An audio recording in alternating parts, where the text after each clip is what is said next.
টপিকের নাম দিয়ে ফেলো সলিবিলিটি বা দ্রাব্যতা। দ্রাব্যতা অনেকভাবে নির্ণয় করা যায়, সেটার মধ্যে এস সলিবিলিটি নির্ণয় করার একটা সূত্র হতে পারে m × 100 divided by m - m, অথবা হতে পারে সরাসরি m × 100 ডিভাইডেড বাই, আমি যদি m প্রাইম বলি এটাকে, সেটা অথবা n/v, অথবা আরেকটা সূত্র হইতে পারে m/v। বিভিন্ন রকম স্টাইলে দ্রাব্যতা নির্ণয় করা পসিবল। এখন তোমাদের যেটা বোঝা লাগবে সেটা হলো m এখানে কি জিনিস। m এখানে দ্রবের ভর কিসে? গ্রামে। আর আমি যেটাকে বড় হাতের m লিখতেছি এটা হলো দ্রবণের ভর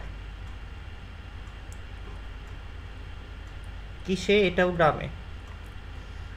আর n হলো মোল সংখ্যা, আর v আয়তন, এতটুকু তোমরা বুঝতেই পারতেছ। m প্রাইম দ্বারা আসলে কি বুঝাইছি? তার মানে দ্রবণ ইজ ইকুয়াল টু কি?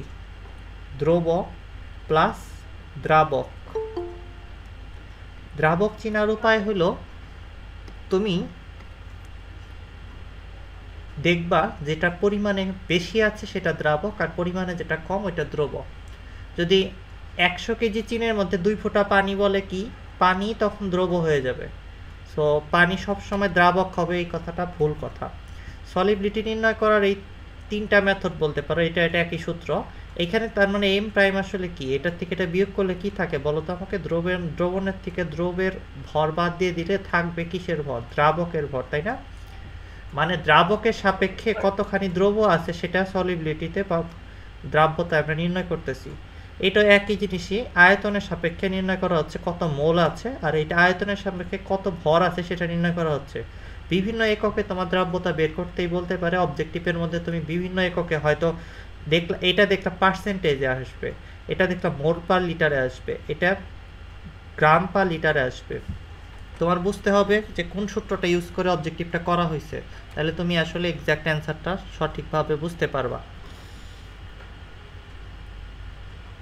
এখন তোমাদের কিছু বেসিক কনসেপ্ট খুব ভালোভাবে বুঝতে হবে। সেটা হলো দ্রবণকে যদি আমি দ্রবণের থেকে যদি সামনের দিকে আরেকটু দ্রব যোগ করি দ্রবণের মধ্যে, তাইলে দ্রবণটা কি হবে? আস্তে আস্তে দ্রব যোগ করতে থাকলে একটা সময় সম্পৃক্ত হবে।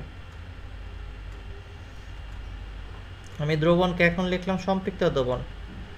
সম্পৃক্ত দ্রবণের মধ্যে আরো দ্রব যোগ করলে কি হবে? একটা সময় এটা অতিপৃক্ত হয়ে যাবে, মানে অর্ধক্ষেপ সৃষ্টি করবে। তুমি একটা গ্লাসের মধ্যে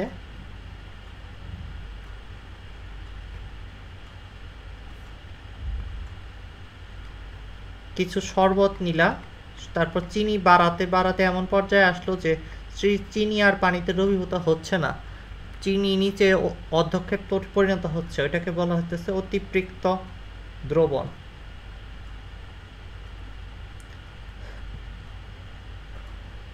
এই জিনিসগুলোকে আরো মানে ডিটেইলে আন্ডারস্ট্যান্ড করব আমরা দ্রাব্যতার মেইন ডেফিনেশনটা দ্বারা। কিন্তু এখানে একটা জিনিস বোঝার মতো ছিল, যেটা আমি বলতে চাচ্ছি, সেটা হলো তোমরা যদি মোলারিটিতে দ্রাব্য ঘনমাত্রা নির্ণয়ের সূত্র শিখে থাকো, সেখানে তোমরা দেখেছ সেটা ছিল কি? সূত্রটা ছিল C = n/v। আর তোমরা এখন এইমাত্র একটু আগে দেখলা S = n/v। তাইলে দুটার মধ্যে পার্থক্যটা কোথায়? এটাও তো মোল নাম্বারই, আর এটাও মোল নাম্বারই, এটা আয়তনই, এটা আয়তনই।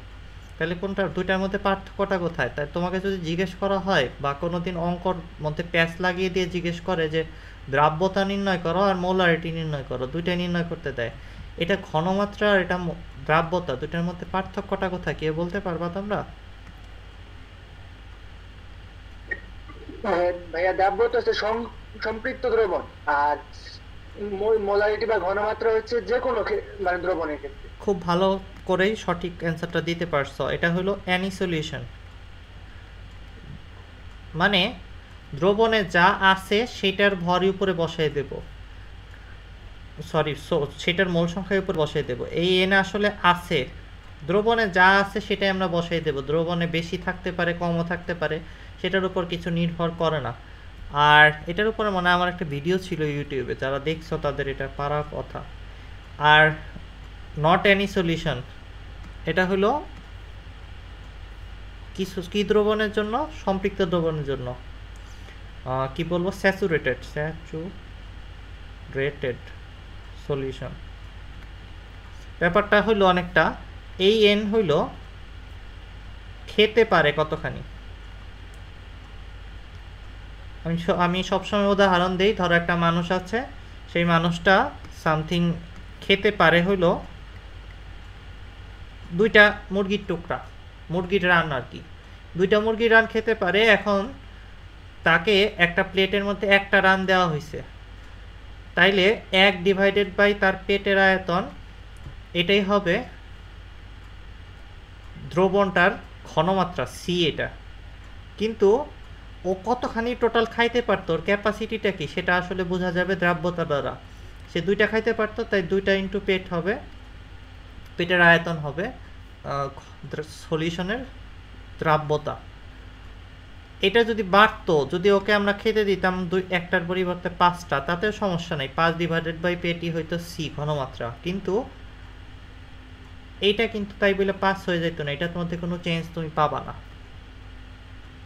কারণ এটা নির্ভর করে কিসের উপর, এটা নির্ভর করে ক্যাপাসিটির উপর, পেটের ক্যাপাসিটি কত, বা দ্রবণটা কত দ্রবণ নিতে পারে নিজের মধ্যে সম্পৃক্ত হওয়ার আগ পর্যন্ত, সেটা আসলে ক্যাপাসিটি বোঝায়।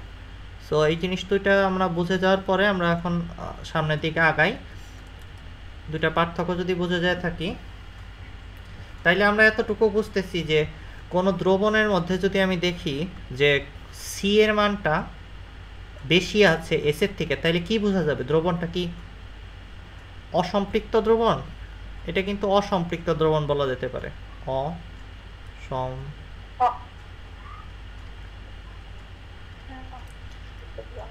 আমি কি বললাম, সি এর মানটা এস এর থেকে বেশি যদি থাকে, তাহলে এটা কি অসম্পৃক্ত দ্রবণ।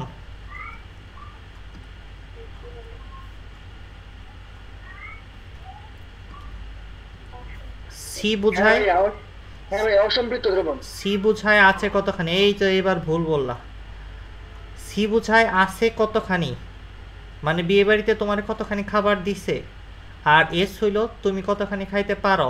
এটা বেশি হয়ে গেছে মানে কি, অতি হয়ে গেছে, অতি, অতি মানে হলো বেশি, অতিপৃক্ত দ্রবণ মানে যতখানি খাইতে পারো তার থেকে তোমাকে বেশি খাইতে দিছে, তাহলে অতি হবে না। আচ্ছা, আর যদি দেখো 2টা সমান হয়ে গেছে, তখন কি বলবা, তখন সম্পৃক্ত। আর যদি এসটা কম হয়, সরি এস বেশি হয়, সি বেশি, এটা হলো অসম্পৃক্ত বলবো। এই তো এই একই লজিক দ্রাব্যতা গুণফল এবং আয়নিক গুণফলের ক্ষেত্রেও খাটবে, আমরা সামনে একটু গেলেই পড়বো। আচ্ছা, কেউ কি জয়েন করতে পারতেছে না, আটকে রয়েছে, এরকম কন্ডিশনে আছে? আচ্ছা, নিয়ে নেই।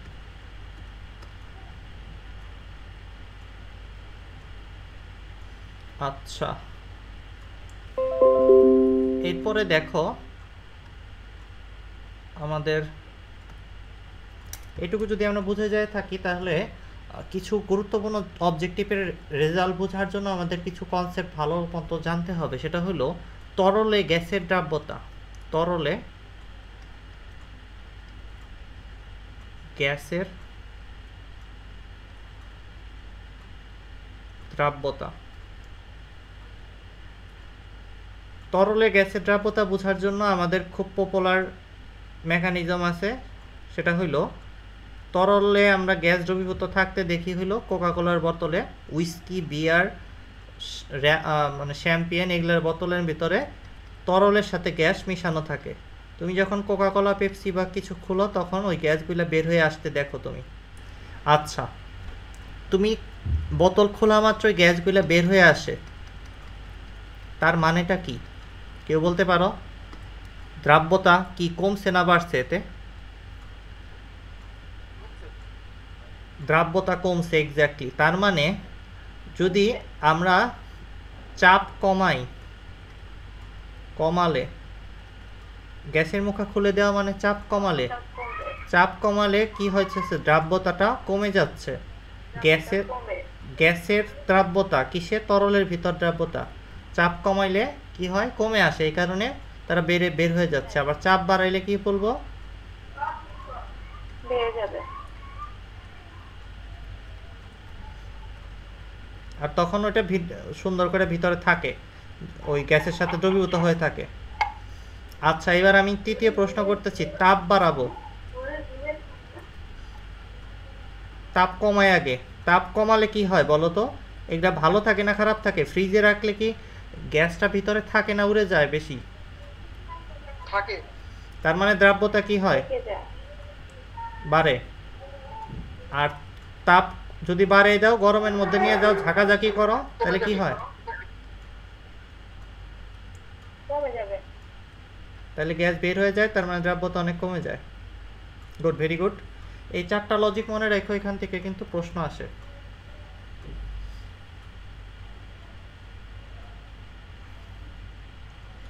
আমাদের এখন খুব গুরুত্বপূর্ণ একটা দ্রবীভূতকরণের মেকানিজম। এই যে দ্রবণে কোনো কিছু যদি দ্রবীভূত হয়, সেটা কিভাবে হয় সেটা বোঝার জন্য তিনটা ফ্যাক্টর আছে, তিনটা টাইপের এনার্জি আছে আসলে। বেসিক্যালি এই এনার্জিগুলো নিয়ে কথা বলতে হবে তোমাদের। তিনটা টাইপের এনার্জি নিয়ে কথা না বললেও চলবে, দুইটা দিয়ে ব্যাখ্যাটা করা যাবে। এটাকে তুমি লিখতে পারো দ্রবীভূত হওয়ার মেকানিজম, দ্রবীভূত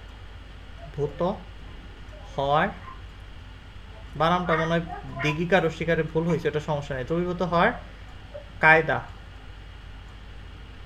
কায়দা না লিখলাম, আচ্ছা, দ্রবীভূত হওয়ার সায়েন্স লিখতে পারো। তোমরা একটু নিজেকে মিউট রাখো, ক্লাসটা রেকর্ড হচ্ছে তো, পরবর্তী স্টুডেন্টদের দেখতে কষ্ট হবে। প্রথম কথা যেটা তোমাদের জানতে হবে সেটা হলো ল্যাটিস শক্তি থেটা, ল্যাটিস এনথালপি, এটাকে বলা হয় ল্যাটিস শক্তি বা ল্যাটিস এনথালপি। এই ল্যাটিস শক্তি থেটা আসলে কি?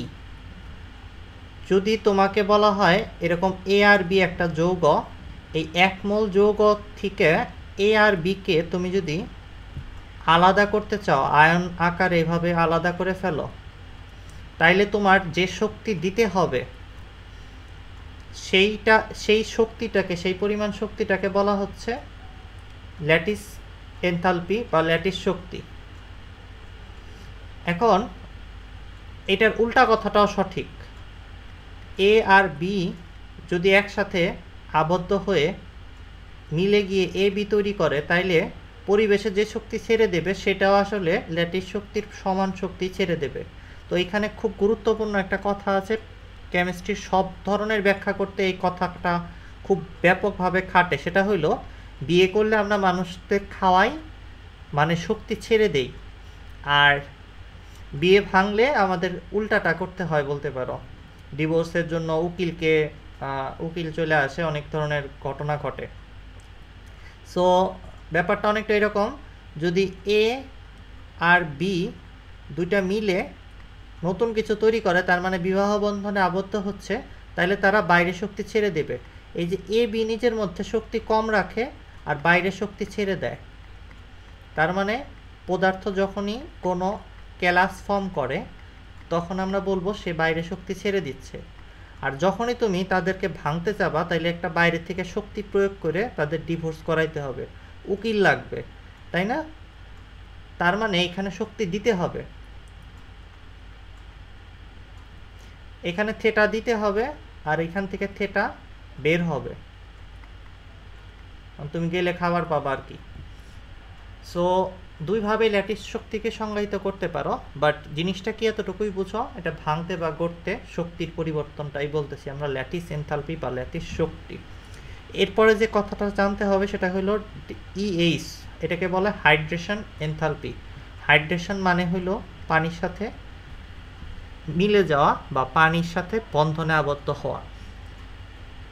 তুমি যদি এ প্লাস আর বি মাইনাসকে আলাদা করতে পারো, তারপরে পানির মধ্যে নিয়ে যায়, পানিকে বলো যে পানি তুমি আইসা এই দুটো আয়নকে নিজের মধ্যে দ্রবীভূত করো, তাহলে পানি করবে কি, পানির আছে ও আর এইচ, পানির ও ঋণাত্মক, এইচ ধনাত্মক, তাই ঋণাত্মক অংশটা এর কাছে যাবে, পানি এইভাবে করে বলবে এ কে বলবে আমার সাথে আসো, আমি তোমার দুঃখ কষ্ট সব দূর করে দিচ্ছি।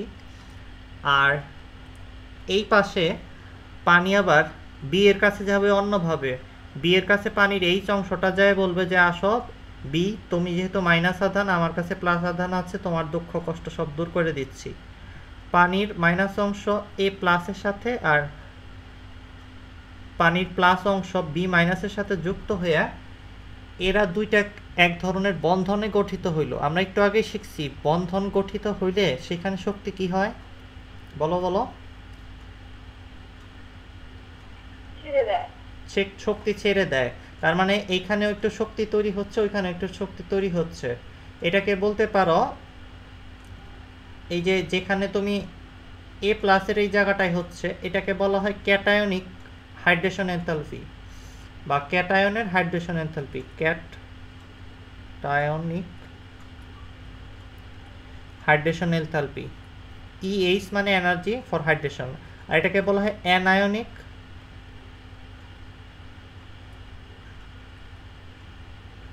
Hydration enthalpy. এই ক্যাটায়নিক হাইড্রেশন এনথালপিকে যদি তুমি ই প্লাস লেখো আর অ্যানায়নিক হাইড্রেশন এনথালপিকে যদি মাইনাস লেখো ই মাইনাস, এই দুটো যোগ করে টোটাল যে শক্তিটা হচ্ছে এটাকেই বলা হচ্ছে হাইড্রেশন এনথালপি। তার মানে কোনো একটা যৌগের বিপরীত আধানগুলা বা বিপরীত আয়নগুলো পানিতে দ্রবীভূত হওয়ার পর যে শক্তি বাইরে ছেড়ে দেয় তাদের যোগফলই আসলে হাইড্রেশন এনথালপি। হাইড্রেশন জিনিসটাই আসলে একটা বন্ধন গঠিত হওয়া, তার মানে এটা শক্তি ছেড়ে দেওয়ার ঘটনা। এইটা দুইটাই হইতে পারে, ভাঙা গড়া, আর এটা একটা হবে শুধু কি গড়া, অর্থাৎ ছেড়ে দেওয়া। সবাই বুঝতে পারতেছো ব্যাপারটা কি বলতেছি? পানির সাথে গঠন হলে সেটাকে আমরা হাইড্রেশন এনথালপি বলবো ভাইয়া। পানির সাথে দ্রবীভূত হইলে আসলে এটা পুরো বন্ধন না, মানে একসাথে গড়ে কিছু যৌগ তৈরি করতেছে না, বাট একটা বন্ধন শক্তি দ্বারা এটা আবদ্ধ হয়ে গেছে। বুঝতে পারছো? বন্ধন তো অনেক ধরনেরই আছে, তোমার দুর্বল হাইড্রোজেন বন্ধনও আছে, ওই ক্যাটাগরির টাইপের বন্ধন এগুলা হাইড্রেশন এনথালপি দ্বারা যেটা হচ্ছে। আচ্ছা, এখন এই দুইটাকে কত ভালো মতো বুঝছো সেটার প্রমাণ পাওয়া যাবে। এখানে কিছু খুব আজব আজব কথাবার্তা বলবো। তিনটা কেস আমরা জানবো। কেস ওয়ান, কেস ওয়ান হলো EH থেটা থেকে বেশি। এখন তুমি আমাকে বলো তো, যে দ্রবের জন্য কোনো তরলে বা দ্রাবকে EH এর মানটা থেটা থেকে বেশি, সেটা কি দ্রবণীয় হবে নাকি অদ্রবণীয় হবে না কি হবে? আরেকবার বলেন ভাইয়া। আমি বললাম একটা যে কোনো একটা দ্রবণের জন্য EH এর মান পাইছি মনে করো 30 জুল, আর থেটার মান পাইছি 20 জুল, তাহলে কোনটা বেশি তাই বলো আগে। EH বেশি। আচ্ছা, এখন তোমার জিজ্ঞেস করা হচ্ছে ওই দ্রবটা কি, যে দ্রবণের মধ্যে যে দ্রবণের জন্য তুমি এটা এই এনার্জিগুলো পাইছো, ওই দ্রবণে দ্রবীভূত হবে কি না, এটা জিজ্ঞেস করা হচ্ছে। দ্রবীভূত হবে ভাইয়া। হবে। দ্রবীভূত হবে কি না, তাই না? এটা দ্বারা বোঝা যাচ্ছে দ্রবীভূত হবে। কিভাবে বুঝলা বলো তো? হাইড্রোজেন এনথালপি বেশি মানে আপনার মহাশক্তিটা বেশি হয়ে গেছে। আসল ঘটনাটা আরেকটু জটিল, তোমরা যতটা সহজভাবে ভাবতেছো মেকানিজমটা যখন বুঝাবো তখনই বুঝতে পারবা। একটু দেখো, কি খেয়াল করে কি হয় আসলে কোনো পাত্রের মধ্যে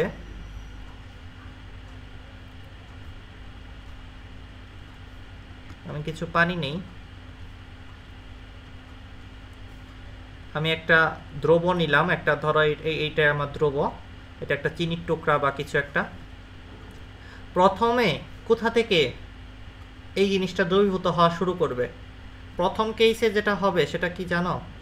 সেটা হইল ফার্স্টে হবে কি কিছু কিছু কণা, এই যে এখান থেকে কিছু কিছু পার্টিকেল সামান্য সাম কি বলবো সলিউট বা দ্রব, কিছু দ্রব কিছু দ্রবক করবে কি ন্যাচারালি বাইরে আলগা থাকে, সেগুলা করে কি নিজে থেকেই ভেঙে গিয়ে পানির সাথে দ্রবীভূত হয়ে যায়। এটা হলো ন্যাচারাল প্রক্রিয়া। সাম পার্টিকলস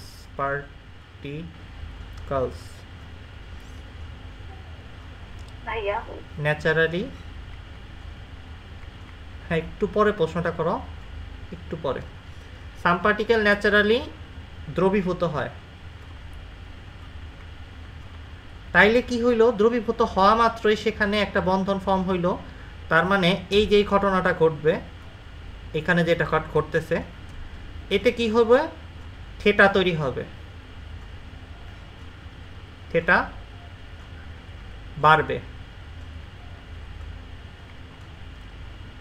এইবার এই থেটাটা, এই এনার্জিটা কোথায় রয়েছে একটু ভাইবে দেখো। এই এনার্জিটা তো এখানেই তৈরি হয়েছে। এই থেটা পরিমাণ এনার্জি এইবার পাশে থাকা আরও পার্টিকেলের গায়ে গিয়ে পড়বে। ওই শক্তিটা মনে করো এখানে আগুন ধরছে একটু, এই আগুনটা পাশের আরেকটা কণার গায়েও লাগবে। লাগার পরে যদি এই ইএইচটা বেশি হয় তাহলে কি হবে বলো তো, এই এনার্জিটা ওই যে পাশের কণা আছে সেটাকে কি ভাঙতে পারবে? তোমাকে ধরো আমি সোজাভাবে বুঝাই, এই ডেইলি স্পাইসি 10 জুল, আর পাশের আরেকটা কণারে ভাঙে ফেলতে আমার হাইড্রেশন, সরি থেটা লিখলাম, এটা আমি থেটা লিখতেছি কেন, হাইড্রেশন হলে থেটা আসবে কোথা থেকে? হাইড্রেশন হলে হাইড্রেশন এনথালপি তৈরি হবে, ইএইচ তৈরি হবে। এখন আমি জিজ্ঞেস করতেছি, যদি সেকেন্ড কেসে পাশের আরেকটা পার্টিকেলের মধ্যে এই এনার্জিটা পড়ে, আর এই এনার্জিটা যদি সামথিং মনে করো 6 জুল হয়ে থাকে, তাইলে আবারও ইএইচ লিখলাম,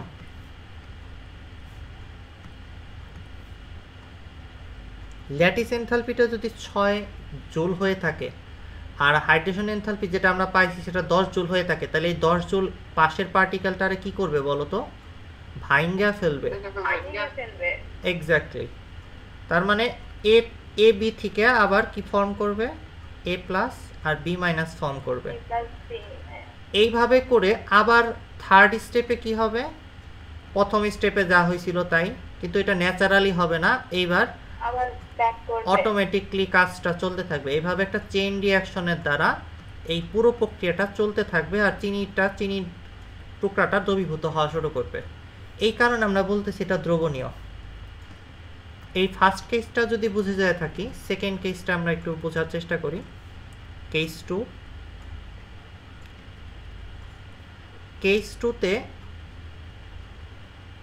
এবারও পানি আছে, চিনির টুকরাও আছে, কিন্তু প্রথমে ন্যাচারালি আমার যে ইএইচ হাইড্রেশন এনথালপি বাড়ার বা তৈরি হওয়ার সেটা হয়েছে প্রাকৃতিকভাবে, অভিকর্ষ বল বলতে পারো, যাই বলো, মহাকর্ষ বলো, যাই বলো, যে কোনো কণার একটা আরেকটার সাথে আকর্ষণ বল আছে, যেটাকে অ্যাডহিশন ফোর্স বা আসঞ্জন বল বলে।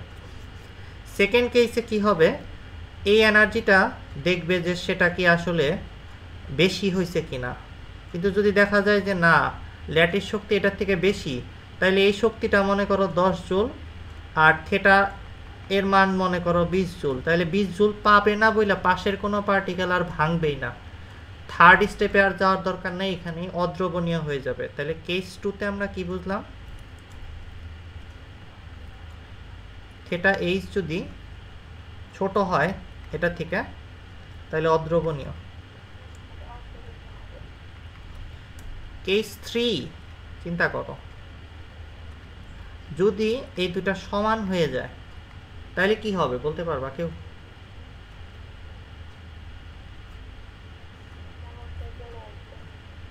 একটু জোরে বলো, মনে মনে বলো নাকি? কিছু দ্রবণীয় হবে আর কিছু বাকি থেকে যাবে। এটাকে বলা হয় আংশিক দ্রবণীয় স্টেট। কিছু বাকি কেন থাকবে আমাকে বুঝিয়ে বলতে পারবা?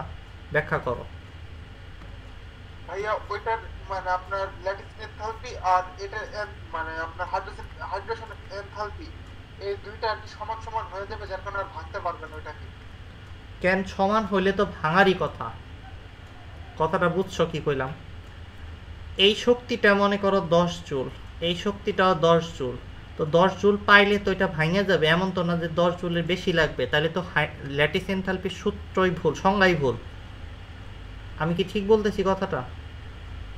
জি ভাইয়া। এই শক্তিটার পাইলেই তো ভাঙার কথা, এটা পাচ্ছে, তাইলে আবার ভাঙবে না, অর্ধেক ভাইয়া ভাঙবে। কিছুটা পরিবেশে যাবে, কিছুটা পরিবেশ এই তো ঠিক প্রভাবে। ধরছো, এখন ঠিক বলছো। প্রথমে কিছু কিছু পার্টিকেল ভাঙবে ঠিকই, কিন্তু এই কিছু শক্তি তো এখানে নষ্ট হবে, কারণ ওই শক্তি তো পাশেরটার মধ্যে পুরোটা পৌঁছাবে না, কিছু পার্সেন্টেজে এই পানির মধ্যে ঠান্ডা হয়ে যাবে, শক্তিটা নষ্ট হয়ে যাবে, ওয়েস্টেজ হবে।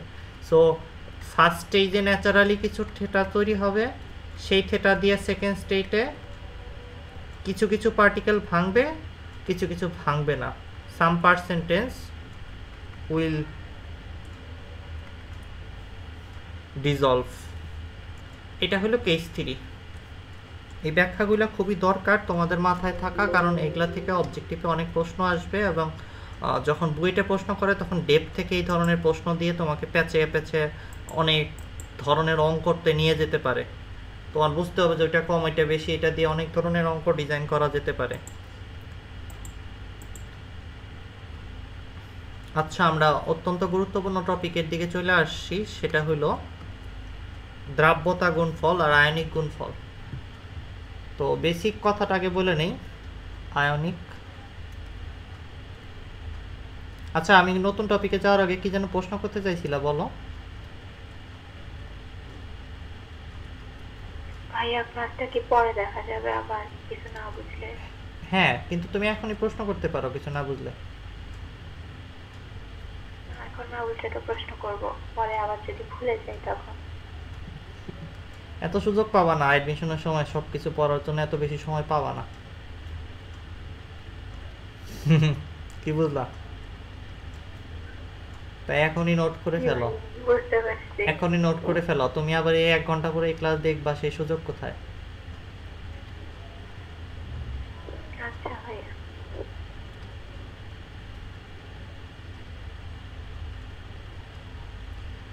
দ্রবণে উপস্থিত আয়নের গুণফলই আসলে আয়নিক গুণফল, সোজা কথা, যা আছে সেটাই। তো আমি ব্র্যাকেটে সোজা কথায় লিখে দিই আছে। আর দ্রাব্যতার গুণফল নির্দিষ্ট তাপমাত্রা, এটা একটা প্রপার্টিস, এটা চেঞ্জ হচ্ছে না। এটা হইলো ওই যে খেতে পারে সেই জিনিসটা। দ্রবণকে সম্পৃক্ত করতে প্রয়োজনীয় আয়নের গুণফল, দ্রবণকে, এই কথাটা খুব ভালো কথা না।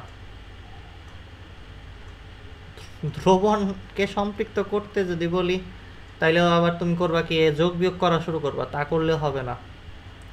আমি কথাটাকে কিভাবে বলতে পারি, সম্পৃক্ত দ্রবণে আয়নগুলোর গুণফল বা আয়নের গুণফল।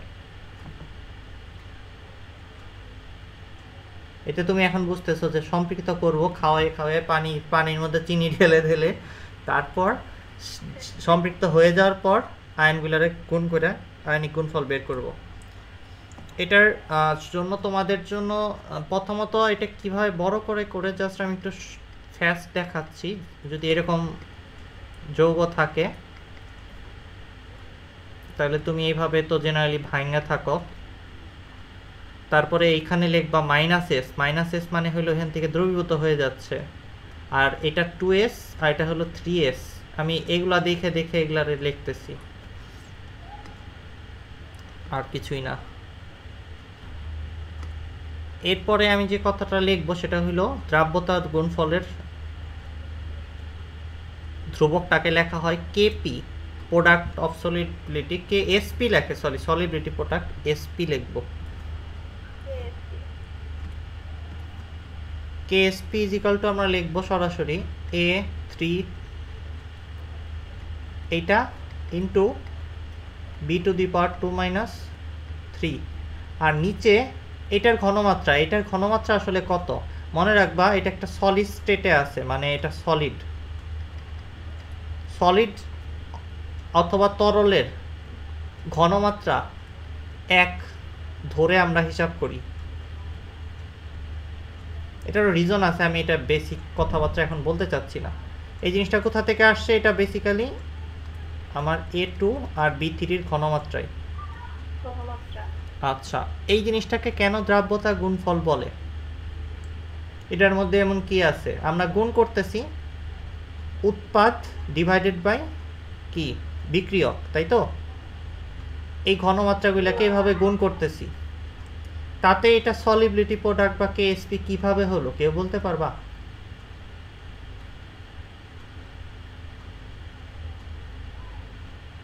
আরেকবার বলেন ভাইয়া please।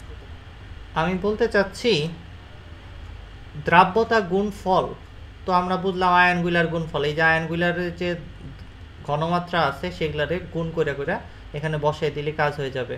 কিন্তু এটা এইভাবে কেন করতেছি, বা এটা জিনিসটা আসলে কি বেরোইলো কিছুই তো বোঝা যাচ্ছে না। আর এটার এই যে পাওয়ারটা দিলাম কেন, এই যে 2 দিলাম, এটা 3 দিলাম কেন? ভাইয়া এগুলো আমি এক অণুতে কতখানি পরিমাণ এটাই করতেছি, আর তার জন্য দুই অণুর জন্য স্কয়ার করছি, আর 3টা অণুর জন্য আর কি। তো 2 এনে দেও নাই কেন, এখানে দেও নাই কেন? এখানে 2টা পাওয়ারে দিছো কেন? ভাইয়া 2টা অণু আমার গুণ হইতেছে একটা একটা এরকম ভাবে, তো এটা তো যোগ হইতেছে না যে 2 সামনে দিই। আসলে ঘটনাটা একটু গভীরে তোমাদের শেখানো হয়েছিল। ভরক্রিয়া সূত্র নামের একটা সূত্র পড়ছিল যখন, তখন তোমাকে বোঝানো হয়েছিল বিক্রিয়ার হার সমানুপাতিক সক্রিয় ভর বা সি বা কনসেন্ট্রেশন। ওই জায়গাটায় তুমি সমানুপাতিক সম্পর্ক পড়ছিলা, আর প্রত্যেকটা মোল পরিমাণ, ধরো এইটার জন্য যদি বলি এটার সাথে সমানুপাতিক, আবার এটা যেহেতু 2টা আছে ওইটার সাথে সমানুপাতিক। যখন কোনো কিছু সমানুপাতিক সম্পর্কে থাকে তখন 2টা জিনিসকে একসাথে গুণ করেই আমরা লিখলে সমানুপাতিক ধ্রুবক দিয়ে ব্যালেন্স করা যাবে। এই ধ্রুবকটা ওইখান থেকে আসতেছে। আমি ডিটেলে দেখাইতে চাচ্ছি না আসলে তোমাদের, বাট জাস্ট বুঝাইলাম। তোমরা যখন নিউটনের সূত্রের বল সমানুপাতিক লেখো M1, তারপরে আবার লেখো সমানুপাতিক M2, সূত্র লেখার সময় M1 M2-কে কি করো, যোগ করো না গুণ করো? গুণ করি। কারণ সমানুপাতিক জিনিসগুলা মানেই হইলো একটা আরেকটার সাথে গুণে চেঞ্জ হচ্ছে, ওইটা চেঞ্জ করলে এটাও চেঞ্জ হচ্ছে, একটা থাইমে থাকতেছে না, কিছুক্ষণ পরে হচ্ছে না। যাই হোক, এটা অনেক ডেপথে চলে যেতে হবে, তা যাচ্ছি না আপাতত। বাট এতটুকু মনে রাখো, যাহাই সহগ তাহাই পাওয়ার করতে হবে। এখানে যে সহগটা থাকবে সেটাকে পাওয়ার করে দিবা, এখানে যে সহগ থাকবে এটাকে পাওয়ার করে দিবা, তারপরে এই জিনিসটাকে লিখবা। এখন আমি যদি এই মানগুলো এখানে বসিয়ে দিই, তাহলে তুমি দেখতে পারবা কেএসপি আসতেছে 2s to the power 2 into 3s to the power 3। আর যেটা শর্টকাট তোমরা ইউজ করবা সেটা হইল কেএসপি ইজ ইকাল টু, সরাসরি লিখবা n s two the power n m s two the power m। মানে তোমাকে যদি বলা হয়, কি বলা হয়, বলা হয় CaF2 এর দ্রাব্যতা গুণফল, এটা তো সরাসরি আমি লিখতে পারি কেএসপি, দ্রাব্যতা গুণফল লিখতে সময় লাগবে। এর KSP is equal to 3.9 into 10 to the power -11। একক টেকক কিছু লিখলাম না। তোমাকে যদি এটা জিজ্ঞেস করা হয় যে এর হলে এর এস কত, দ্রাব্যতা কত, তাহলে তুমি কিভাবে বের করবা? প্রথমেই কেএসপি শর্টকাট ইউজ করবা। বলা হয়েছে কি এখানে যদি একটা থাকে 1 লিখবা, তারপরে এস লিখবা, টু দি পাওয়ার 1 লিখবা, ইন্টু এখানে কয়টা আছে, 2টা আছে, তাই 2s লিখবা, টু দি পাওয়ার 2 দিবা। এই সূত্রের মানে হলো এটাই।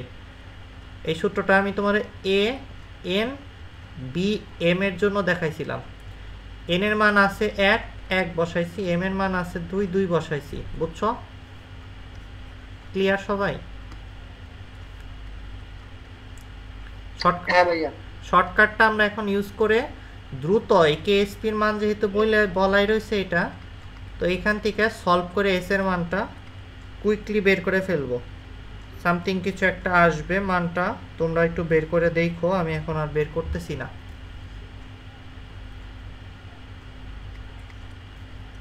এইভাবে দ্রাব্যতা গুণফল এবং দ্রাব্যতা গুণফলের সাহায্য নিয়ে দ্রাব্যতা বের করা যায়। আর মনে রাখবা দ্রাব্যতা চেঞ্জ হইতে পারে, দ্রাব্যতা গুণফল হলো ধ্রুবক, টোটাল ক্যাপাসিটিটা বোঝাচ্ছে, সেটা চেঞ্জ হবে না। দ্রাব্যতা এস পরিবর্তন হইতে পারে, কথাটা কেন বললাম সেটা একটু বোঝাই।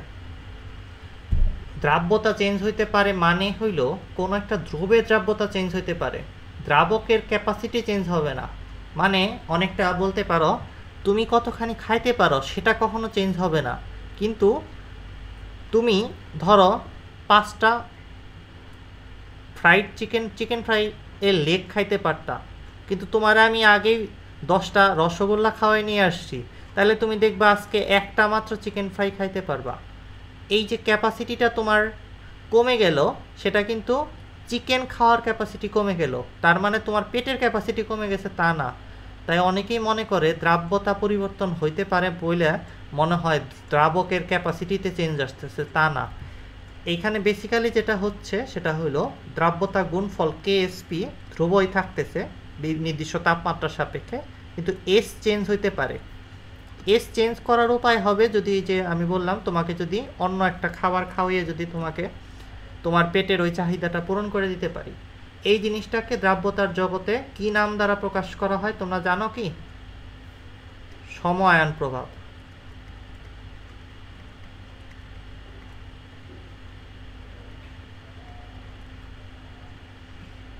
বিয়ে বাড়িতে এই ঘটনা অনেকবার ঘটে, দেখা যায় বরযাত্রীরা যেন বেশি খাবার খাইতে না পারে, এই কারণে তাদের আগেই কিছু মিষ্টি মুখ করানো হয়, এটা খান ওটা খান বলে খাওয়াইয়ে আসলে মেইন জিনিসটা যেন খাইতে না পারে ওই ব্যবস্থা করা হয়। ঠিক আছে, সমআয়ন প্রভাব কিভাবে কাজ করে, বেসিক প্রিন্সিপালটা কি সেটা একটু আমাদের একটু বোঝাচ্ছি। ধরো কি বলবো, এম এ একটা যৌগ ছিল, এম প্লাস প্লাস এ মাইনাস এ আকারে ভাঙে, এটাকে আমরা লিখবো এস এস এস, এভাবে লিখলাম। এটার কেএসপি বা দ্রাব্যতা গুণফল তাহলে কি হবে? আমি 1s1 ওইভাবে না লিখলাম, সরাসরি S into S S square লিখে দিলাম। হ্যাঁ, এটা বুঝতে পারার কথা। এখন আমি তোমাদের বললাম যে এটা হলো আগের অবস্থা, এটা আগের অবস্থা পাস্ট। এখন আমি একটু ঝামেলা করব এই দ্রবণটার মধ্যে, এখন আমি কি ঝামেলা করব সেটা তোমাকে বলতেছি, কথাটা অনেক বড় হয়ে যায়। আচ্ছা তোমরা নিজেরা একটু লিখে না, আমি কথাটা বলে দিচ্ছি, এখন আমি লিখতে চাচ্ছি না। এই দ্রবণটার মধ্যে যেটা আগের কেএসপির মান এস স্কোয়ার ছিল, এটার মধ্যে মৃদু তড়িৎ বিশ্লেষ্য দ্রবণে অন্য একটা সবল তড়িৎ বিশ্লেষ্য বি এ যোগ করে সবল তড়িৎ বিশ্লেষ্যের সি মোলার ঘনমাত্রার দ্রবণ তৈরি করি। আমরা কি করলাম বেসিক্যালি, এই এম এ এটা হলো মৃদু তড়িৎ বিশ্লেষ্য ছিল। প্রথম কথাটা কি, এম এ হলো মৃদু তড়িৎ বিশ্লেষ্য, মানে মৃদু বানাম কি, হ্যাঁ হ্যাঁ তড়িৎ বিশ্লেষ্য, যাই হোক বিশ্লেষ্য। মৃদু তড়িৎ বিশ্লেষণ মানে হইল এম এ ভেঙে এম প্লাস এ মাইনাস হইতে চায় না বেশি, মানে এই পাশ থেকে ওই পাশে যাওয়ার ইচ্ছা খুব কম, এটাকে বলে মৃদু তড়িৎ বিশ্লেষ্য। এই পাশ থেকে ওই পাশে যাইতে চায় না বেশি, এমনি থাকতে চায় আর কি, কুরকুরামি করে আর কি, এটা মৃদু তড়িৎ বিশ্লেষ্য। আর দেওয়া মাত্রই ভাঙে যায়, এই ধরনের জিনিসটাকে সবল তড়িৎ বিশ্লেষ্য বলা হইতেছে। এখন আমি করলাম কি, ধরো এই পাত্রটা ছিল আগে, এরকম একটা পাত্র ছিল, পাত্রের মধ্যে মৃদু তড়িৎ বিশ্লেষ্য এম এটা ছিল। এইবার আমি করলাম কি, ওই পাত্রের মধ্যেই এম এ তো ছিলই, তার সাথে একটা সবল তড়িৎ বিশ্লেষ্য নিয়ে আসলাম, সেটার নাম বলতে পারো বিএ। বিএ নামের আরেকটা যৌগ আমি দিয়ে দিছি, সেটা সবল তড়িৎ বিশ্লেষ্য। এবং এই যে এটার মধ্যে, এই দ্রবণের মধ্যে বিএ এর যে ঘনমাত্রাটা তৈরি হইল,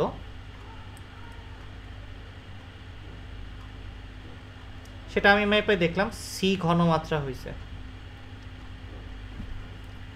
এখন তোমাদের কাছে একটা প্রশ্ন করি, একটু সিম্পলি চিন্তা করে দেখো, আমরা আগে যে কাজটা করছিলাম, আগের এই ক্যালকুলেশনটা কি এখানে খাটবে?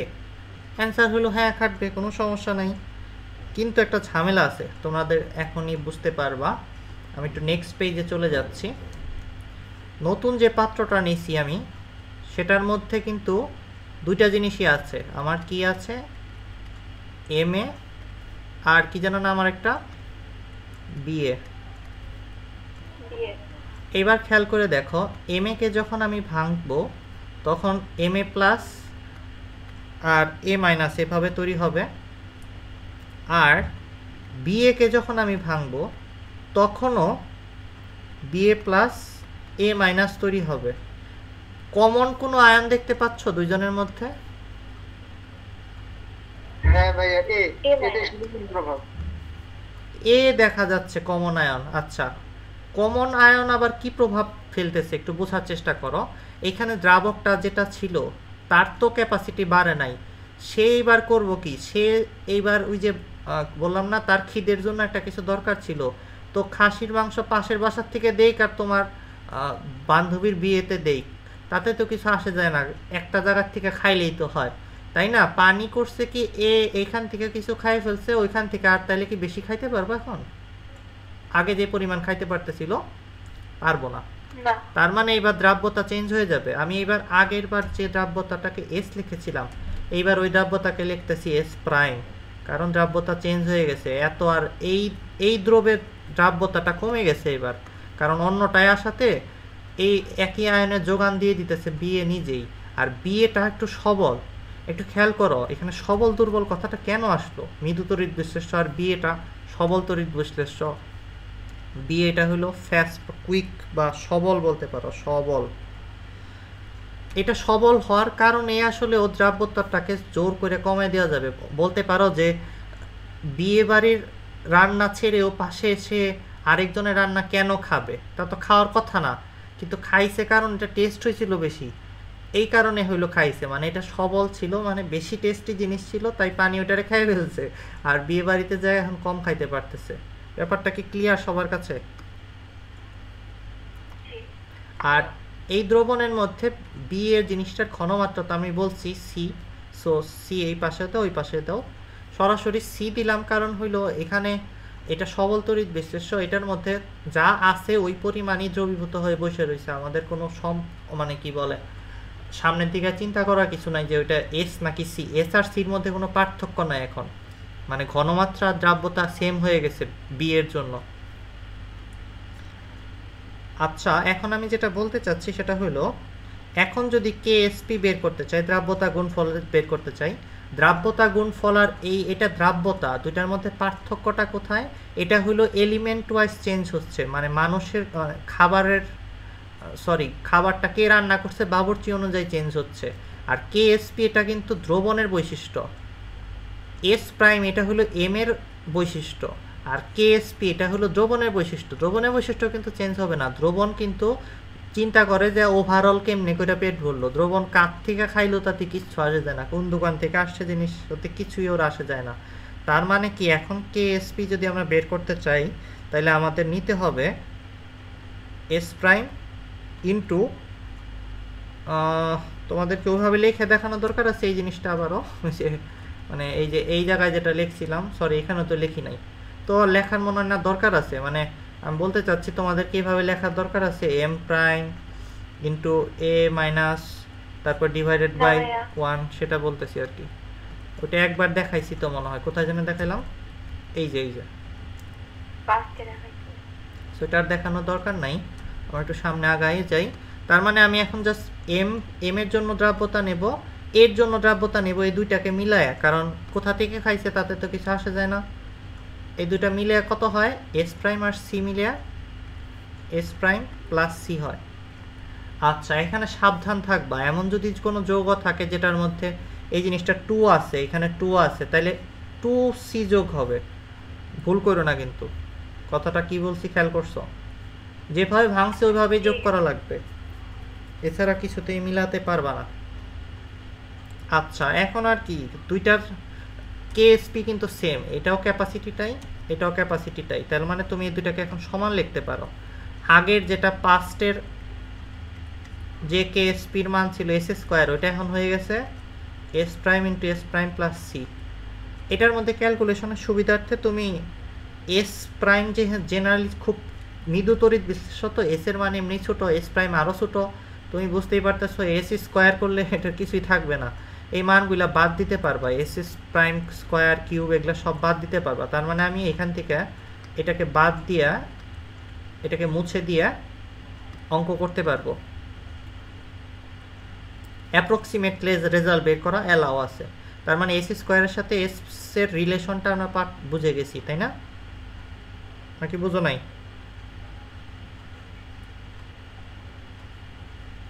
সবাই বুঝছো? লাস্টের দিকটা আরেকবার বলেন। লাস্টের দিকটা আবার বলতেছি। আমি আসলে আগের দ্রাব্যতা এস এর সাথে এখনকার দ্রাব্যতার সম্পর্ক খুঁজতে চাইতেছি, এই কারণে এই সমীকরণটা লিখছি। এতটুকু বুঝছো না বুঝো নাই? আচ্ছা, এরপরে বললাম যে দ্রাব্যতা জিনিসটা এমনি 10⁻³ থাকে। 10⁻³ এগুলোর সাথে যদি 10⁻³ এভাবে গুণ দাও দুইটারে, মান কি আদৌ থাকবে না জিরোর কাছাকাছি চলে যাবে? এই কারণে আমি বলতেছি এই মানগুলারে বাদ দিয়ে অঙ্ক করা হয়। জেনারেলি তুমি এটার কিউব টু দি পাওয়ার 4 বা 3 থাকলে একটা কি ইকুয়েশন হবে বলো তো? একটা অনেক দ্বিঘাত সমীকরণের বেশি হয়ে যাবে, তুমি তখন ওইটা সমাধান করে বের করতে তোমার কষ্ট হবে। তাই অঙ্কের সুবিধার্থে তোমাকে আমি একটা বিশেষ কথা বলে দিলাম, বইয়ের যে কোনো অঙ্কে আসুক তুমি এস এর উচ্চ পাওয়ারগুলোকে নেগলেক্ট করে দিবা। এখনো বুঝো নাই না বুঝছো? সো এস প্রাইমের উচ্চ ঘাতকে কখনো নিবা না, তাইলে অঙ্ক সোজা হয়ে যাবে, এখান থেকে অঙ্ক করা সুবিধাজনক হবে। এটা দিয়ে আমি একটা এখন অঙ্ক করি একটা, তাইলে ভালো মতো আরো বুঝতে পারবা কি বলতেছি না বলতেছি। আমাদের সেই CaF2 এটার আমাদের KSP দেওয়া রয়েছে, মনে রাখবা KSP দেওয়া থাকায় মানে হলো নির্দিষ্ট তাপমাত্রা, এটা ফিক্স। এরপরে তোমাকে বলা হইতেছে 0.1 মোলার NaF এর 1 লিটার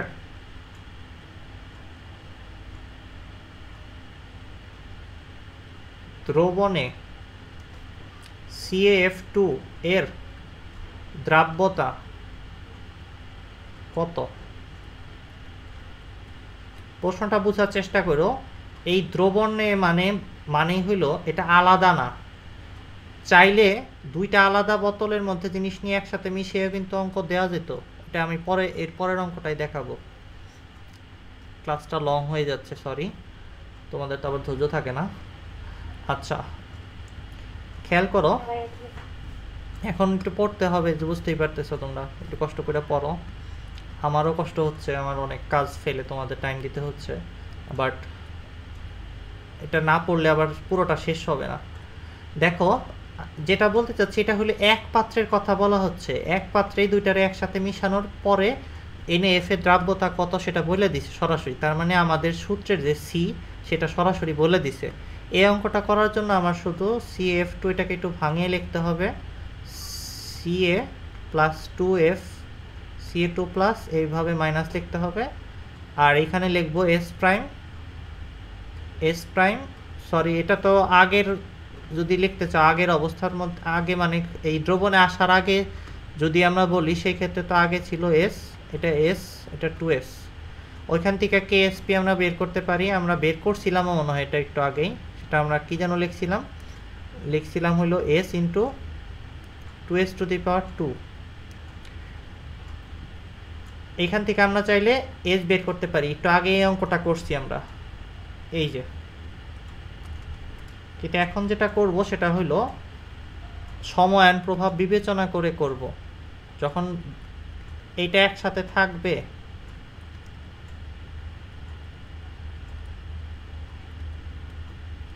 তখন দ্রাব্যতা চেঞ্জ হয়ে যাবে, এটা এরকম হয়ে যাবে, আর NaF যেটা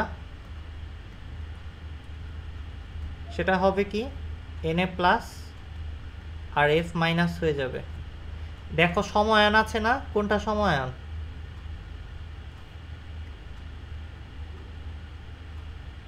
হ্যালো, তোমরা কি আছো? সময়ায়ন হলো Fটা, তার মানে এখানে এখন এটাকে আমি যদি C বলি, এটা C হবে, এটা C হবে। সো আমার এখনকার KSP হবে S প্রাইম, আর এটা এই যে এই জিনিসটা পাওয়ারে যাবে 2, তার মানে 2S prime plus C to the power 2। এখন তোমরা অনেকেই ঘাবড়ে যাবা বা চিন্তা করতে থাকবা যে ঘটনা কি ভাই, আপনি এইটার পাওয়ার দিলেন না ওইটার পাওয়ার দিলেন কে? আমরা কার মধ্যে সময় কে দুর্বল কে, কার জন্য কার দ্রাব্যতা হিসাব করতেছি, CF2 নাকি NaF এর, তাই বলো তো? এটা কারটা দেওয়া রয়েছে, সোডিয়াম CF2টা দেওয়া রয়েছে, তাইলে আমরা CF2 র পাওয়ারটা এখানে নিয়ে আসব। আসলে ব্যাপারটা অনেকটা এরকম যে বিয়ে বাড়িতে কার আসছো সেটার হিসাবই করব, কার বাসায় পাশের থেকে খাইছো তাতে তো কিছু আসে যায় না।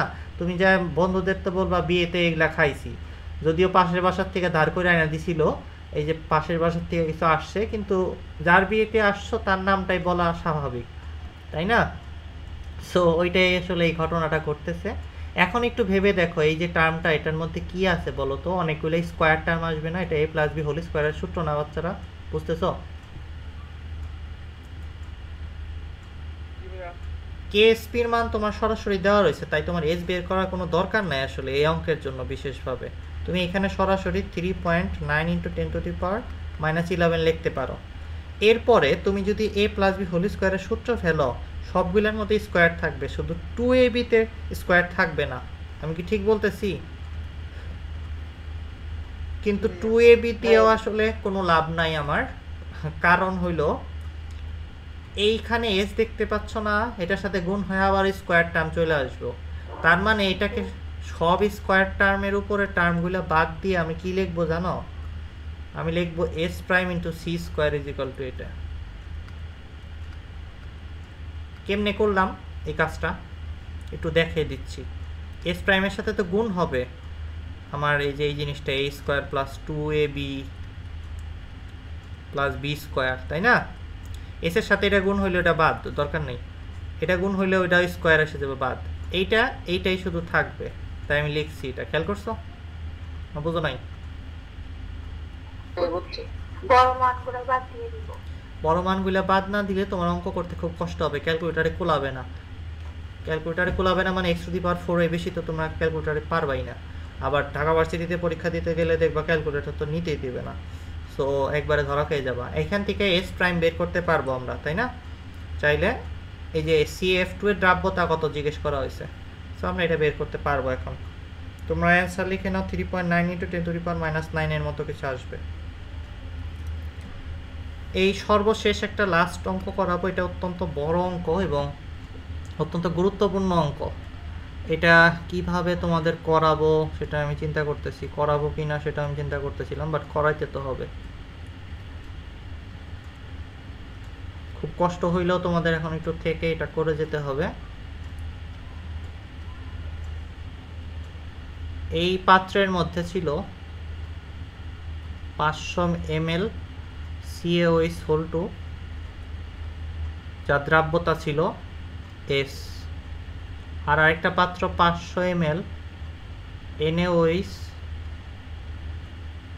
যেটার মধ্যে তোমার 0.4 মোলার ছিল NaOH-টা। এখন দুইটা পাত্রকে একসাথে করে একটা বড় পাত্রের মধ্যে ঢালা হয়েছে সবগুলা জিনিস একসাথে, নিউ মিক্সচার এটা নিচে যেটা তৈরি হচ্ছে। নতুন যে মিক্সচার আছে সেটার মধ্যে তাইলে টোটাল জিনিস আছে কত লিটার? দ্রবণ আছে 1000 ml, 1000 লিটার, লিটার না মিল লিটার, ml, ওকে। লিটার। আচ্ছা, এখন যদি আমি বলি NaOH এর ঘনমাত্রা কত আছে সেটা কি বলতে পারবা? 0.4 মোলার। 0.4 মোলারই তো ঢালা হয়েছিল, হ্যাঁ, সেটা যদি 100 লিটারে চলে আসে তাহলে আমাকে বলো তো। 0.2 হয়ে যাবে। এক্স্যাক্টলি।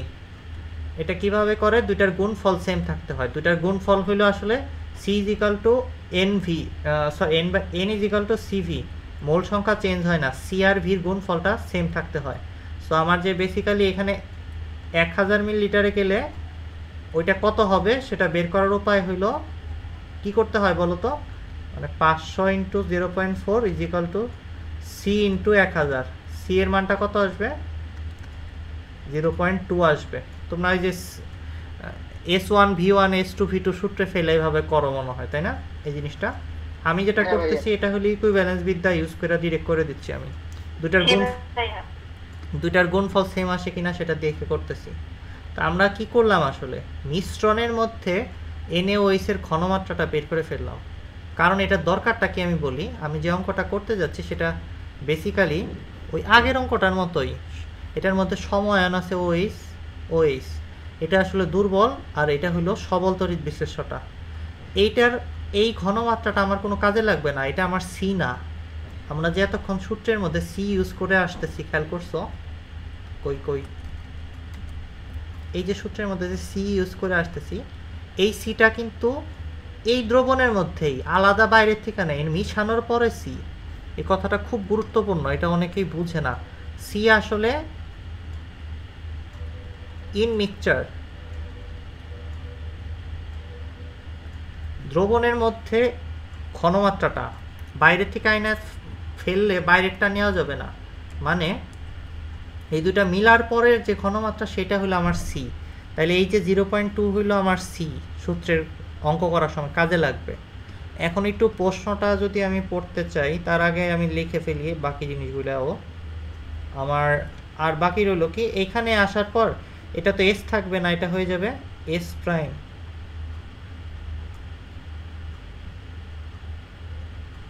For CaOH whole 2। তোমরা এতটুকু বুঝতেছো যে এটা আগে একটা দ্রবণে 500 লিটারের মধ্যে মিলিলিটারে ছিল, তার দ্রাব্যতা এস ছিল। এইবার করা হয়েছে কি, দুইটাকে একসাথে মিশানোতে সমায়ন প্রভাব হয়ে এই বেচারার দ্রাব্যতা কি হয়ে গেছে, কমে গেছে বা চেঞ্জ হয়ে গেছে, আর এইটার ঘনমাত্রা চেঞ্জ হয়ে এখন এত আছে। এখন এই অঙ্কটা যে কথা, আমাদের এই অঙ্কটাও একই কথা হয়ে গেছে, কারণ এটা হইলো আলাদা না, একসাথে এক দ্রবণের তথ্য দেওয়া ছিল। এখানে যেটা সি ছিল এটা 0.1 ছিল, কিন্তু এখানে যেটা ঘনমাত্রা দেখতে পাচ্ছ এটা আমাদের সি না, এটাকে বের করে নিতে হইল। এখন আমরা আমাদের যে আগের ক্যালকুলেশনগুলো সেগুলো করতে পারবো। প্রশ্নটা কেমন ছিল সেটা একটু বলে দিচ্ছি, তোমরা ভিডিও থেকে পরে শুনে নিও।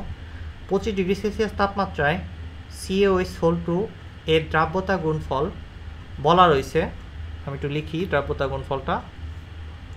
এই যে এটার দ্রাব্যতা গুণফল দেওয়া রয়েছে, KSP দেওয়া রয়েছে সরাসরি, এটা তো চেঞ্জ হয় না তাই লিখতেছি। নির্দিষ্ট তাপমাত্রা এটা সেম থাকবে, 4.42 ইন্টু 10⁻⁵। এরপরে বলছে CaOH হোল 2 এর 500 ml সম্পৃক্ত দ্রবণের সাথে, এটা সম্পর্কে একটা কথা বলা হইতেছে, এটা সম্পৃক্ত দ্রবণ, কঠিন একটা কথা। সম্পৃক্ত দ্রবণের সাথে সমায়তন মানে ওইটা 500 হইলে এটাও 500ই, ছবি ঠিক আছে। সমায়তন কি করা হয়েছে, 0.4 মোলার NaOH এর দ্রবণ মিক্স করা হয়েছে, যে মিক্স করছি ওকে। তারপর বলা হইতেছে CaOH হোল 2 এর কত মিলিগ্রাম অধ্যক্ষেপ পড়বে এই খাইছে। আমরা তো ভাবতেছিলাম এস প্রাইম বের করলেই হবে, তোমরা অনেকেই ভাবতেছ, কিন্তু তা না। এই দুইটা মিশানোর পরে ওরা বলতেছে যে অধ্যক্ষেপ পড়ে গেছে, সে অধ্যক্ষেপের পরিমাণ বের করতে হবে। সো প্রশ্নটা যদি আমি আলটিমেটলি লিখি তাহলে কত মিলিগ্রাম অধ্যক্ষেপ পড়বে,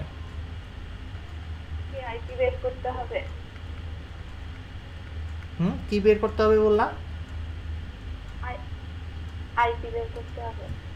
হ্যাঁ ওইটাও বলতে পারো, বাট আমি আয়নিক গুণফল, দ্রাব্যতা গুণফল দিয়ে এটা করবোই না, আমি একটু টেকনিক্যালি জিনিসটাকে দ্রুত করব। দেখো কি করি।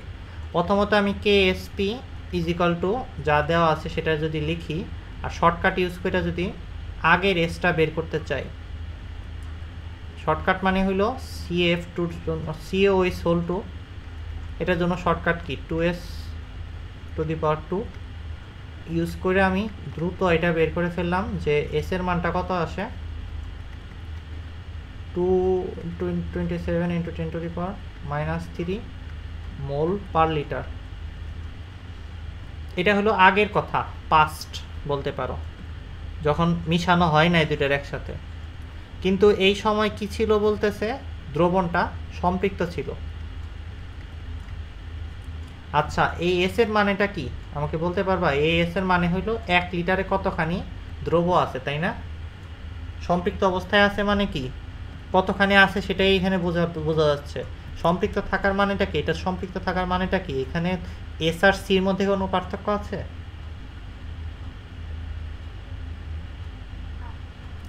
যা আছে তাই দ্রবীভূত আছে, তাই এই কারণে তো সম্পৃক্ত হয়েছে, এছাড়া তো হইতো না। তার মানে আমি তোমাকে এখন যদি জিজ্ঞেস করি 1 লিটারে কত মোল এখানে আছে, সেটা তুমি জানো। এখন 1 লিটারে যত মোল আছে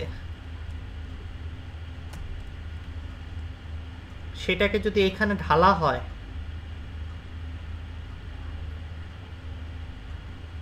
তুমি এখন আমাকে বলো তো তাইলে এইখানে কি আদৌ 1 লিটার ছিল? আমি এখানে যে তথ্যটা পাচ্ছি সেটা কি 1 লিটারে মানে একটু সহজ করে বলি, 1000 মিলিলিটার না 1 লিটার? এত এ জি ভাই।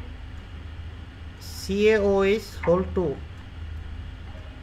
আছে বা থাকার কথা হইল এস পরিমাণ।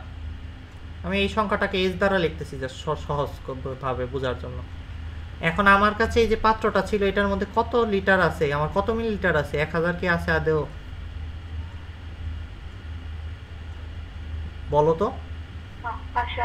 500 ml আছে, তার মানে কম আছে। পুরো সম্পৃক্ত থাকা অবস্থায় আছে এটা আমরা বুঝছি, কিন্তু সম্পৃক্ত থাকলেও হবে না, 1000 ml তো নাই, 500 ml আছে। তার মানে 500 ml থাকার মানে হইল এস ডিভাইডেড বাই 1000 ইন্টু 500 মানে কত? এস বাই 2 নাকি? জি ভাইয়া। এস বাই 2 মোল আসলে জি ভাইয়া। এইখানে আছে। সো আমি কিন্তু একটা মজার জিনিস পেয়ে গেছি, আমি কিন্তু এখন আমি বলতে পারবো যে এটার ভর কত, এখানে সম্পৃক্ত অবস্থায় কতখানি CaOH হোল 2 আছে সেটা বের করতে পারবো। এটা একটা মজার জিনিস, একটা বড় অঙ্কের ছোট অঙ্ক হিসেবে চিন্তা করতে পারো এটাকে। এইটুকু যদি দিয়ে তোমাকে জিজ্ঞেস করে, দ্রাব্যতা গুণফল দিয়ে সব কিছু দিয়ে জিজ্ঞেস করে এখানে কত ভর আছে সম্পৃক্ত থাকলে, তোমরা বলতে পারবা, কিন্তু তোমার দেখতে হবে যে কত আয়তন আছে, সেটার সাহায্য নিয়ে তুমি এই ছোট্ট একটা ঐকিক করলেই দ্রাব্যতার মান থেকে ঐকিক করে, শুধু ঐকিকের মাধ্যমে তুমি বের করে ফেলতে পারবা যে ওই পাত্রের মধ্যে কতখানি কত ভরের জিনিস আছে, কত মোল পরিমাণ আছে। তাইলে আমরা মোল থেকে ভরে বের করতে পারবো, এগুলা কোনো কঠিন কাজ না। এখন আমাকে বলো এই যে S/2 পরিমাণ যে নিছ সেটাই এখানে ঢালা হয়েছে না? পদার্থ কি আকাশ থেকে তৈরি হয় কোনোদিন? না ভাইয়া। তাইলে এইখানে এই জিনিসটা কতখানি আছে, এই জিনিসটা এখানে? অ্যান্সার হইলো S/2 পরিমাণে আছে। 500 ml। আচ্ছা, এই S/2 করলে কত আসে সেই মানটা আমি ডিরেক্টলি লিখে দিতেছি, 0.01135 মোল। এখন একটু সামনের দিকে যাই, এবার নাও মানে মিক্সার করা হয়েছে ওই অবস্থায় কাজটা করি। মিক্সচার করা অবস্থায় আমি KSP লিখবো সরাসরি 1s prime to the power 1 into 2s prime plus 0.2 to the power 2। 0.2 হইলো আমার সেই সিটা। এই জিনিস আর বোঝানোর মনে হয় না দরকার আছে, তোমরা এতটুকু বুঝতে পারতেছো এটা সি। আর এইটা একটু আগের অঙ্কে দেখছো, এই যে এটাই তো চিনতে পারছো, পারো নাই? এই জিনিসই লিখছি এখানে। এইবার KSPর মানটা আবারও বসাও 4.42 ইন্টু 10 টু দি পাওয়ার -5। এখান থেকে তুমি আবার S প্রাইম বের করো।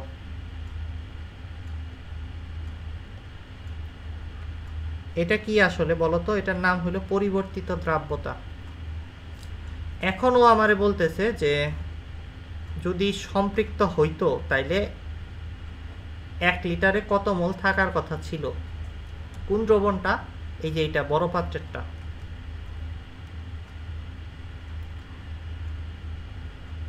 এখন তোমাদের কাছে যে প্রশ্নটা আমি করতে চাইতেছি সেটা খুব সিম্পল প্রশ্ন।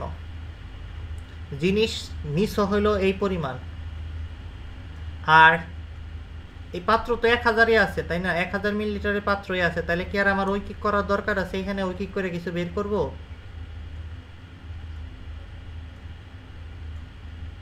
না। তার মানে আমরা এখন বুঝতে পারতেছি যে এই পাত্র মানে মিক্সচারের মিক্স করা যে মিশ্রণটা, সেই মিশ্রণটা আসলে নিতে পারে কতখানি পরিমাণ CaOH হোল 2 সেটা এটা বলতেছে, আর এইটা তোমাকে বলতেছে যে তুমি কতখানি দিছ, নিতে পারে আর দিছ, মানে এটা হলো ক্যাপাসিটিটা, ঢালে দিছ এতখানি। এই দুইটাকে যোগ বিয়োগ করলেই পাওয়া যাবে না যে অর্ধক্ষেপ পড়বে নাকি অসম্পৃক্ত আছে নাকি সম্পৃক্ত আছে, কি আছে। এই দুইটা যদি এক হইতো তার মানে কি যতখানি খাইতে পারে ততখানি আছে, আর যদি এটা বেশি হয় তার মানে কি যতখানি খাইতে পারে তার থেকে বেশি ঢালে দিস, সরি এটা বেশি হওয়ার মানে হলে ক্যাপাসিটি বেশি আছে, যতখানি দিছ। এটার পাশে আমি একটু হলুদ করে দিয়ে ফেলি, এটা হলো আছে, আর এই জিনিসটা আসলে কি ক্যাপাসিটি। সাবধান, এটা কিন্তু 1 লিটারের ক্যাপাসিটি। যদি দ্রবণটা 1000 মিলিলিটার না হয়ে 2000 মিলিলিটার হইতো তখন কিন্তু তোমার ঐকিক করে ক্যাপাসিটি আর একটু বেশি হবে, সেটা বুঝে নিতে হইতো। কথাটা বুঝতেছো না? বুঝতেছো না? বুঝছি। এখন তাহলে দ্রাব্য ই বের করবা কেমনে, অর্ধক্ষেপ বের করবা কেমনে? অর্ধক্ষেপ খুবই সিম্পল, তুমি যা দিছ সেটা হলো h/2, আর যেটা এখানে খাইতে পারে টোটাল সেটা হলো বিয়োগ এত, করলে বের হবে। এটা বিয়োগ করলে বের হয়ে যাবে। এটা আসলে জেনারেলি আসবে মোলে 0.0103, সরি 003 এরকম কিছু আসবে। এটাকে তুমি চাইলে গ্রামে নিতে পারবা, 74 দিয়ে গুণ করে 74,222 গ্রাম আসবে। গ্রাম থেকে মানে মোল থেকে গ্রামে নিয়ে এখন তোমার শেখাবো না অবশ্যই। n = m/m সূত্র দিয়ে আণবিক ভর দিয়ে গুণ করে দিলেই কাজ হয়ে যায়।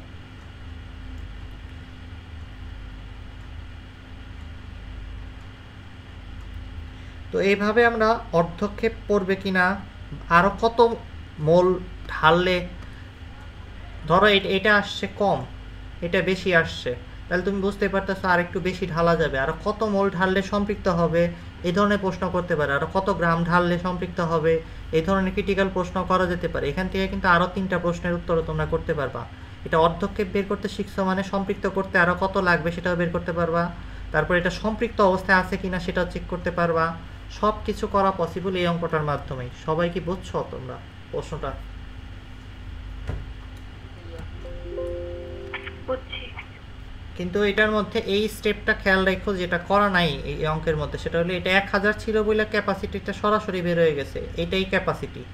বাট যদি আমার দ্রাব্যতা কিন্তু তোমার 1 লিটারের সাপেক্ষে কথা বলতেছে, আমার যদি এই পাত্রের মিশ্রণটা আরো বেশি হইতো, 1500 হইতো, 5000 হইতো, তখন কিন্তু আমার ঐকিক করে ঠিক এইখানে যেটা করছি ওই কাজটা আবার করে নিতে হইতো।